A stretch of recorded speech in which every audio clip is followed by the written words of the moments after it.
In September 2010, a Chinese fishing boat crashed into a Japanese patrol ship. Japan arrested the Chinese captain. But what happened next changed how the world thinks about power. China did not send warships or launch missiles. Instead, it stopped shipping rare earth metals to Japan. At the time, Japan sourced around 90% of these materials from China.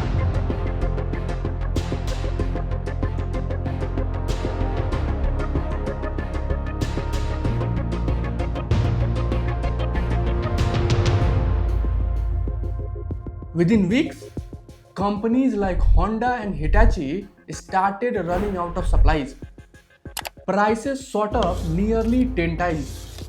And shortly afterward, Japan released the captain. So, how did a powerful nation like Japan back down over a few rare earth metals? And the answer is, China was not just mining rare earths, it had quietly taken control of one step that almost every other country had abandoned: refining. We need rare earths. China owns them, processes them, refines them, and sells them. 90% of the world's rare earth refining happens in China, and this is enormous leverage. That single decision gave Beijing leverage over industries around the world.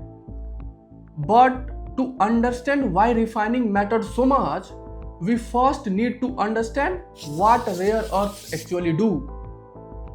Think of these metals like vitamins of the modern world.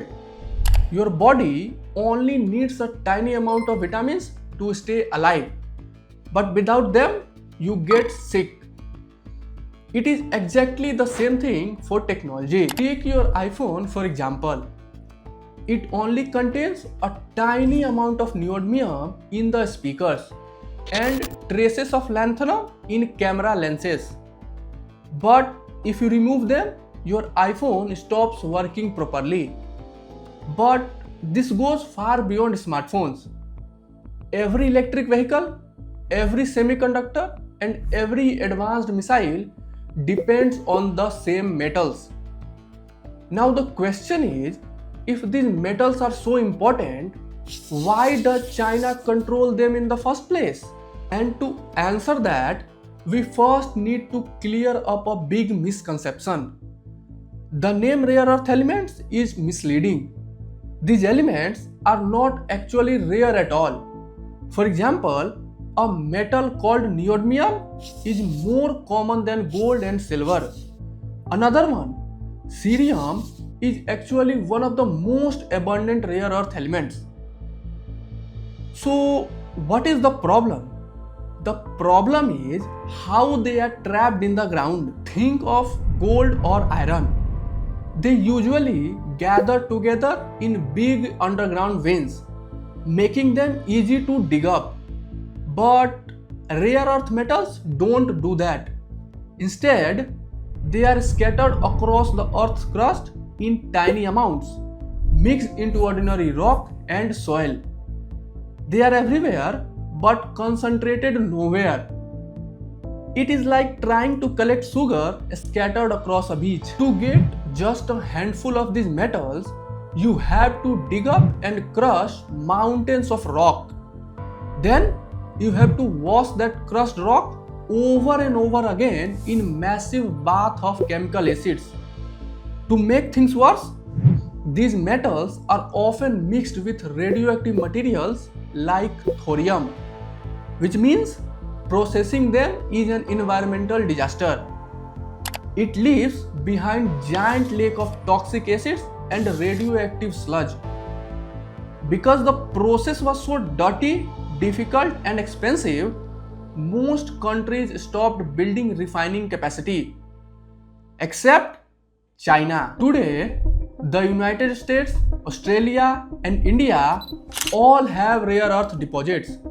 But China controls nearly 90% of the factories that refine them.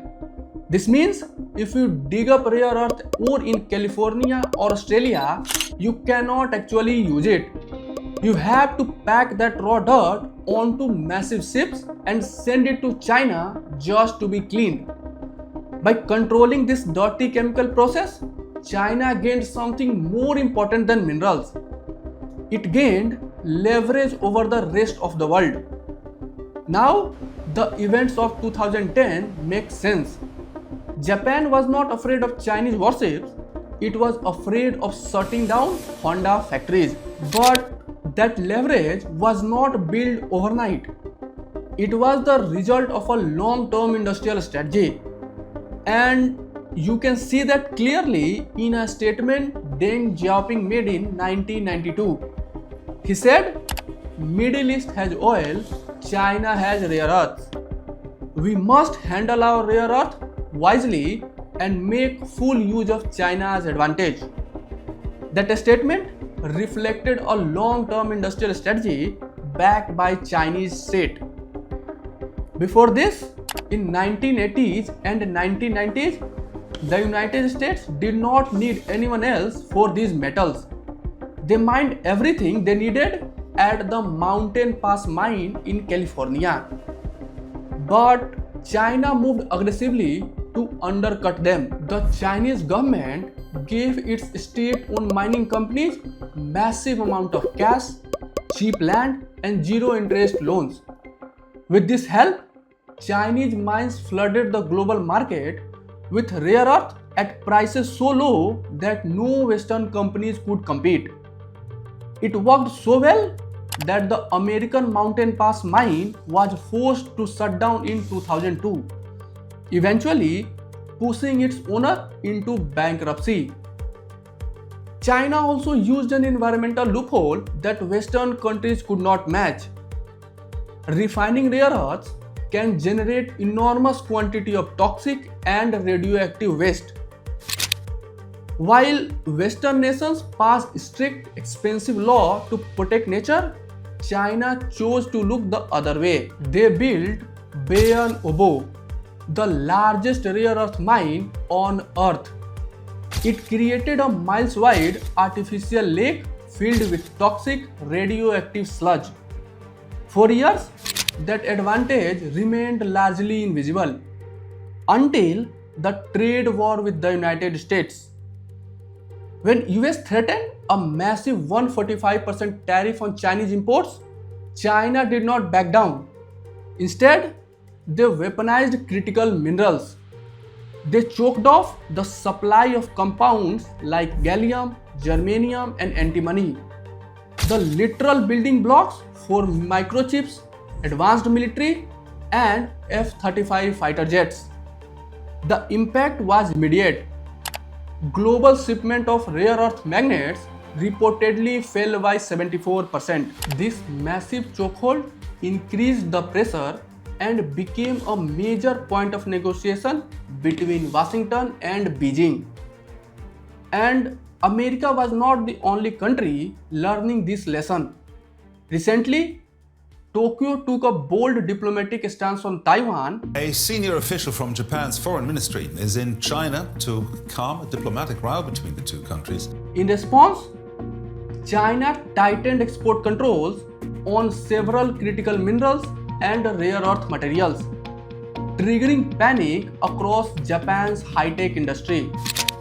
Realizing that relying entirely on one country is a massive national security failure, Western nations are now trying to reduce that dependence. This has triggered a global rush known as China Plus One strategy. The US government is pouring hundreds of millions of dollars into reopening the Mountain Pass mine in California and partnering with Australia to build domestic rare earth refining facility on American soil. However, breaking free takes decades. Despite spending billions of dollars, the reality is that none of them can replace China overnight. For decades, the world relied on a single supplier. But now, countries are desperately searching for an alternative. And that search has brought them to a highly unexpected place: India's beaches.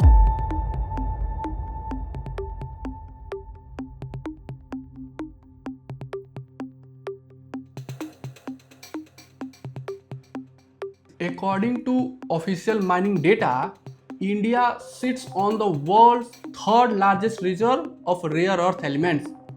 Most importantly, these elements are not locked deep inside hard rock mines.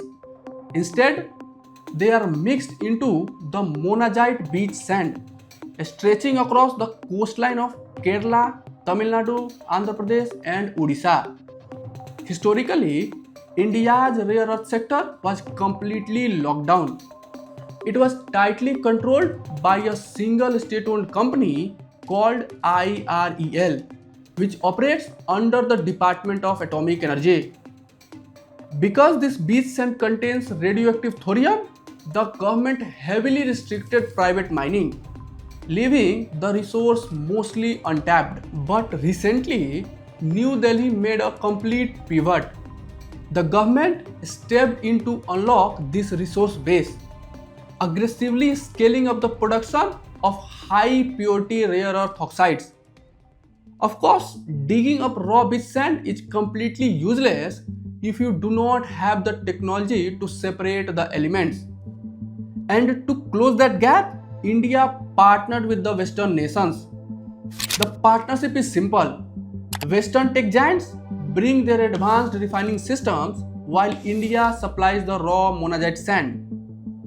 By working together to build a domestic manufacturing plant, India is transforming from a basic exporter of raw materials into a high-value technological manufacturer. And that's what makes India's opportunity most important. For most of the 20th century, global power was built on oil. The nations that controlled oil fields, pipelines, and shipping routes controlled the global economy. But the world is changing. The technologies that will define the 21st century are electric vehicles, semiconductors, AI, and renewable energy. And they all depend on rare earth. For decades, much of the world outsourced that capability to a single country in pursuit of lower cost and higher profits.